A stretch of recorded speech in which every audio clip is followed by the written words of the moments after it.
costuma ver muito enquanto está empatando alguns jogos. O Fluminense fez uma cera, segurou, a gente viu muito troca de passes. Num determinado momento, no início do segundo tempo, o Fluminense tinha 95% de posse de bola no segundo tempo. Não é muito a característica do seu time, a gente sabe disso.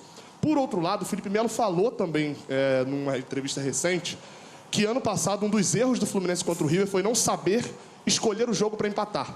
E perder alguns jogos que podia empatar. Foi essa a tônica utilizada ou foi alguma questão mais física do time? E só para acrescentar, porque a gente não te ouviu ainda, sobre a questão dos jogadores afastados por indisciplina. Se você puder falar como você recebeu a notícia, como que isso chegou também para você e a decisão de não só de punir, né, de afastar, mas de tornar público. Obrigado. Bom, vou começar pelo final, então. Em relação aos jogadores, foi algo inadmissível em qualquer época, principalmente nos tempos de hoje.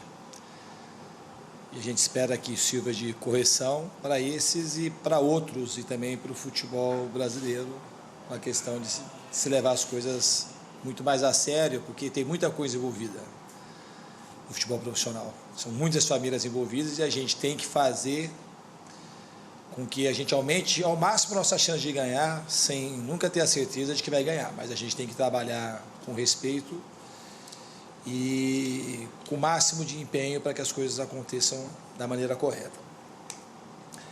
Em relação ao jogo, foi um jogo, o principal adversário, um dos principais adversários do jogo hoje foi o campo. Esse campo parece muito o campo da Ilha do Retiro, do Sport. O Barradão não sei como é que está hoje, mas na minha época quando eu jogava também, é um campo que parece que ele está bom, mas ele é um campo muito diferente, é uma grama e um tipo de solo que segura muito a bola, então o jogo fica muito lento.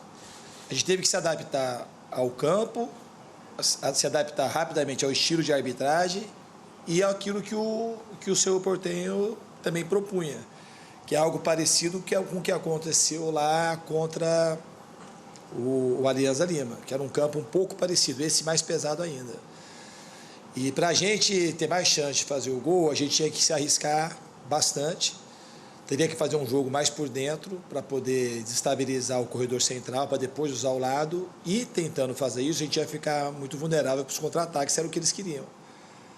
Então foi um jogo, a gente soube jogar o jogo. Eles tiveram uma outra chance em erro nosso, mas a gente errou pouco. E a gente também teve pouca chance, teve uma ou outra também. Então o resultado do jogo acabou sendo justo. E o time, ele merece ser elogiado porque ele cumpriu taticamente, sem tomar riscos desnecessários, o que o jogo pedia para hoje. Obviamente que a gente queria ganhar, mas o jogo, o time soube jogar e foi um empate que a gente tem que considerar que valeu a pena pela dificuldade que a gente teve no jogo, pelos motivos que eu mencionei para vocês. Diniz, Vitor Lessa aqui, eu sou esquerda. Vitor Lessa aqui, Renato também, boa noite. Primeiro para você, Diniz, olhando assim para a sequência que você vai ter daqui em diante, já vai vir a Copa do Brasil, em breve, jogos do Campeonato Brasileiro cada vez mais difíceis, daqui a pouco tem o Colo-Colo. Vocês estão olhando para essas partidas, para essa sequência que vai ser muito pesada e de viagens também agora fora de casa, também no intuito de tentar administrar dentro do possível para que o time possa chegar inteiro nesses jogos e você, consequentemente, possa também escalar o que você tiver de melhor à disposição, se já há um planejamento nesse sentido. E, Renato, você voltou hoje de lesão, ficou um tempinho fora e sempre, né, quando volta, perde um pouquinho de ritmo, é natural que isso aconteça. Eu queria saber como é que você se sentiu nessa volta e, enfim, o que você está projetando aí também para os próximos jogos, até porque você é um jogador que chega com uma responsabilidade muito grande por toda a história que você tem de brigar por uma vaga nesse time. Pode falar. Pelo que o Fernando já explicou, voltar de um tempo parado num campo um pouco diferente, um pouco pesado, é um pouco mais difícil. Realmente o jogo estava um pouco diferente, então procurei ficar perto do Germán para, de repente, buscar uma finalização ou dar um pouco mais de profundidade na área. Não conseguimos chegar ao gol, mas, como já foi dito aqui, acho que a gente fez um bom jogo, de forma geral.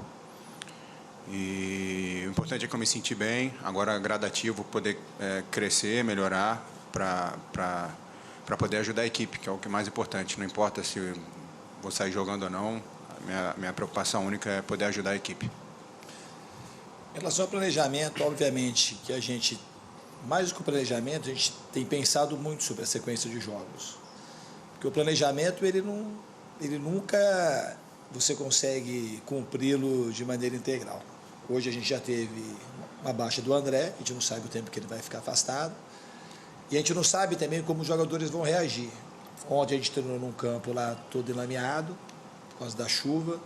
Então, fora as viagens, os campos de treinamento, os campos de jogos, e a gente tem que ver como é que os jogadores vão se comportar para a gente procurar sempre colocar o melhor Fluminense em cada partida.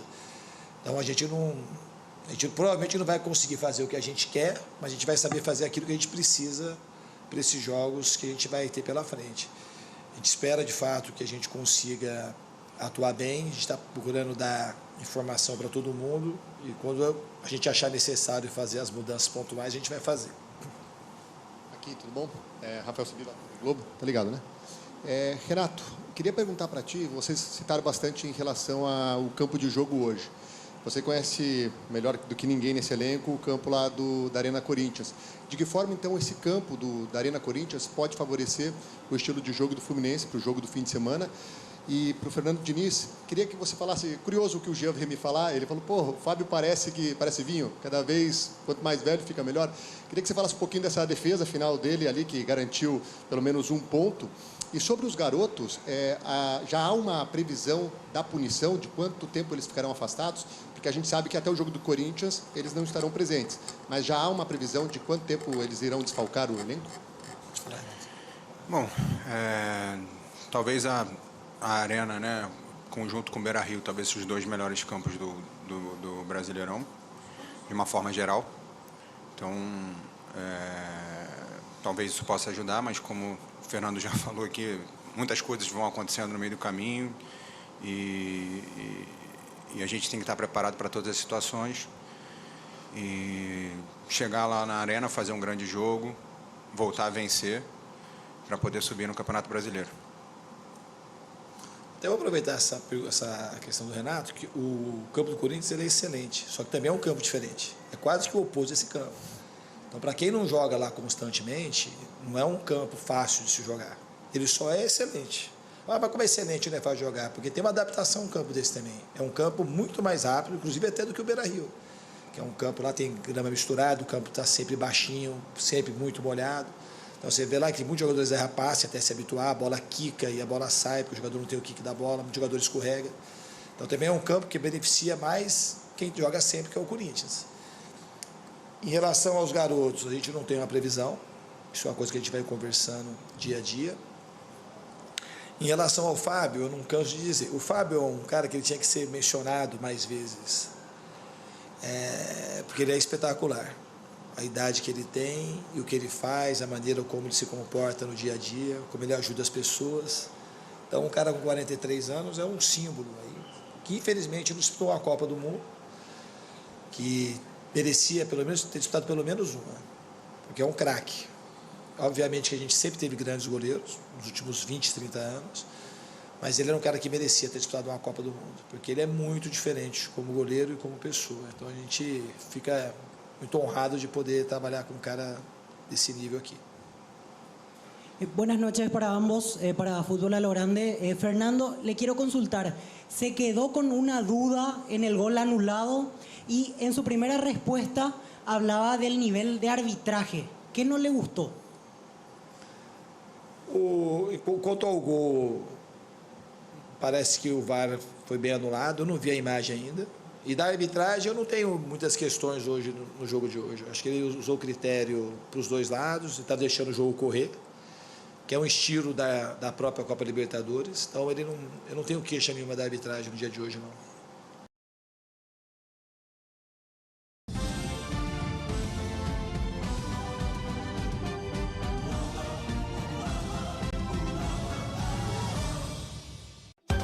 O Arena Web já me conquistou com o seu conteúdo que jamais vou esquecer. Se a bola vai rolar ou se o jogo acabou, a Arena traz o melhor pra você.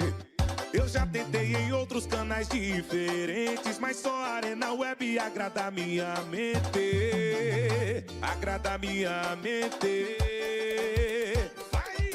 Arena Web, sei que ninguém faz faz como tu faz. O Arena Web é diferente dos iguais. O Arena Web é diferente dos iguais. Eita papai. Arena Web, sei que ninguém faz como tu faz. O Arena Web é diferente dos iguais. O Arena Web é diferente dos iguais. Eita papai. Se inscreva em nosso canal no YouTube e fique por dentro das entrevistas coletivas, notícias urgentes e shorts com a qualidade que só a Arena Web traz para você. Arena Web, conectado com emoção.